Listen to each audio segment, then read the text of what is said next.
There's a Hebrew word for permanent dwelling. That's yashav. This means to like tent, to tent with us for a while. Indeed, remember the people are on parade. They're traveling yet, huh? So let's look at 25. Verse 8 has all these important words in it. Let them make me a mikdash, which is sanctuary, that I may shakan, dwell in their midst, according to all that I show you concerning the pattern, which is a Hebrew word, tabnit, of the tabernacle, mishkan. Now, you Catholics think of tabernacle, they think of a bullet type, often a bullet type thing that rests. No, it's a tent. It's a tent. That's the primary image. Okay, the tabernacle is a flexible vehicle dwelling that can be moved. Now you have on the 7-colored page that I handed you your homework that you didn't do. You didn't get one? Question. Yes. What was the last verse you were reading? The last verse I was reading was chapter 25, verse 8 and 9. Does that correspond to you or not? No. What is it for you? Just using the Hebrew word, though, instead of sanctuary and dwelling. So it is the same verse but different words. Yeah. Okay. Different translations. Okay, very good. So, but in that phrase, the word sanctuary, dwelling, tabernacle, and then the one pattern that I didn't talk about are all in one tight little sentence. The ark is described in verses 10 through 16. Now, this is not a replica of the ark, but it sort of captures some of it. This is somebody gave it to me thinking it was a replica of the ark. Okay? And it's got Egyptian, all kinds of Egyptian symbols on it. No, probably not. But it does, in a sense, capture that there is the ark, and the ark has a cover. And the cover is not just Tupperware lid. It's a finely crafted piece, and there are built on it 2 cherubim, 2 angels. Now, these are Egyptian. By the way, if someone wants this off my hands, use it for a jewelry box or something, please do. But they cannot live in Wausau. So you guys say, oh, let me show you the wonderful box Father Mark gave me. Okay.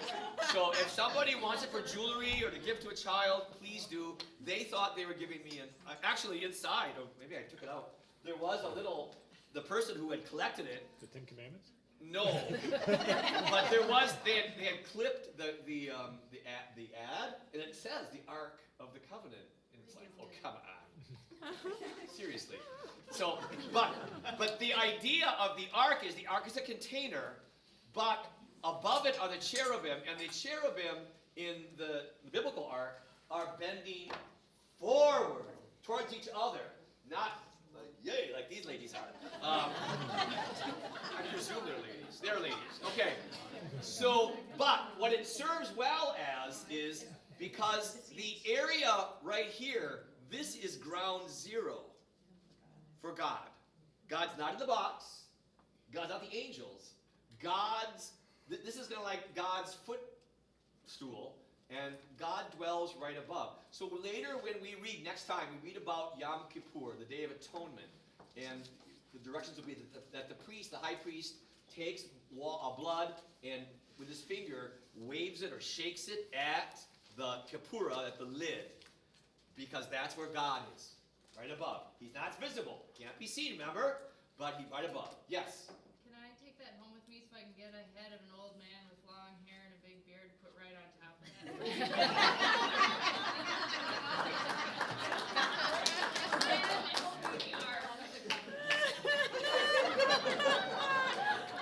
No respect. I'm No respect. crushed. I'm an old man already, and I'm holding it over my... So it's no beard, though. But anyway, that's that's what it's useful for. Somebody please take it. Okay? Give it as a gift. It was the advertisement was worth $29. Oh, it's in my You pocket. don't want to keep it for future classes? No, I do not. It helped us. Well, you are particularly needy. So, the ark is the sign of Yahweh's presence in war. We'll see that when we read 1 Samuel. The ark is carried into battle because it suggests that God is going with us. It's the throne for the invisible God. It is the container for various pieces of equipment, such as you saw the jar of manna, and later there will be a snake or a serpent, a staff, and there will also be the tablets of the law. Now, one thing about it, you should raise your hand and say, I said that there were 2 angels on top, but I also said earlier today that the commandments say you shall make no image of any living thing. An angel is indeed a living thing. Again, same with the serpent they raised on the pole. You'll read about in Numbers next time. So even while the law is clear, there are exceptions to all of this, huh? And this is an exception of that. Okay? Go away. The Hebrew word for lid is kaporet. But think of the word kippur. Yom Kippur. Day of Atonement. Okay? So the idea is, again, because prayers and blood offerings were directed to the lid. Okay? So it was the ground zero for God's mercy. And so that the similarity between Yom Kippur and Kapuret, the word for lid, is no accident at all. Huh? Other translations will sometimes call it the mercy seat. You might see that word. I don't think any Catholic translations render it that way, but I think the Lutheran tradition tends to speak of it that way. Luther, in his translation, again, the seat of mercy. You know, God's forgiveness is found here at this spot. Okay? My wife's Catholic Bible has that in there. Yeah. Does. Okay, That's a mercy seat. What kind of Bible is that? Revised Standard Version? Revised Standard is a Catholic Bible, though? Yes, yes it is. Catholic edition. Second Catholic The edition. Revised Standard. Because I have the Revised Standard and it's not in mine. But anyway, that's okay. Yeah, this is the newest one. Just saying. Yeah. All right. So mercy seat. You might see that phrase. It's talking about the same thing. So look again at mine's yellow, but you've got the. So look at number 1. Number 1 on your chart. Mine says mercy seat. Number 1 on the chart. That's the ark. Okay, and it is enshrined in the middle of a square, actually a cubic area. It's 10. I think it's 10 cubits wide and 10 cubits high and 10 cubits broad. It's a cube. Curiously, the only other thing that's cubic in the Bible is in Revelation, when the city of the New Jerusalem comes down. It's massive. It's like 1,000 miles, but it's also cubic. We wonder if it's an accident or not, that the container for the ark was cubic. And so is in Revelation, the author's vision of the New Jerusalem is also its cube. It's the dwelling place of God. God's not in the ark. God's not in the angels. He dwells above it. Okay? Dwells above it. All right. So that cubic. A cubit? The what? Did you give us a name for that? A cubit? The one that the ark sits on. The container. No. The Holy of Holies. The inner. Okay, I'm looking at here. It's that inner square. It says that is the most holy place. The Holy of Holies. That's the name for the space.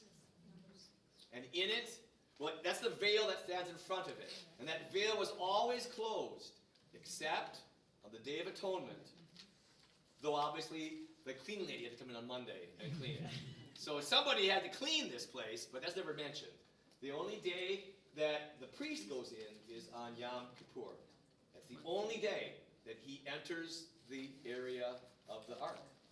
Okay? That's the dwelling. So again, prayer is oriented to it, but people don't see it.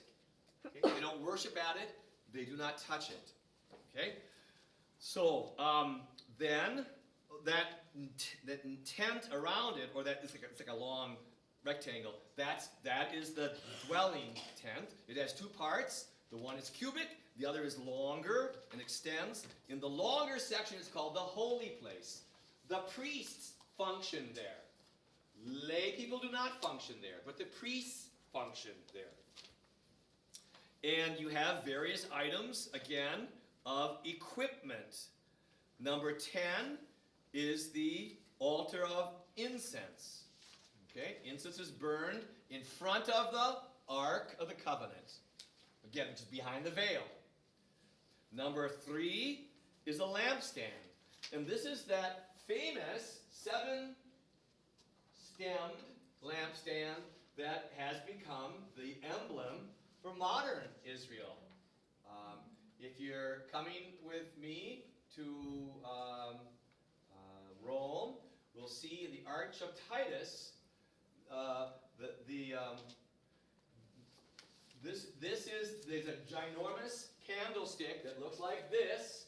It's in the Arch of Titus. It's underneath the arch, and it's showing the parade, the triumph, where all the booty from the destruction of Jerusalem in the year 70 was taken through the city of Rome. So it's like a snapshot in stone of that. You can make out, it's very worn, but you can make out the 7-branch candelabra.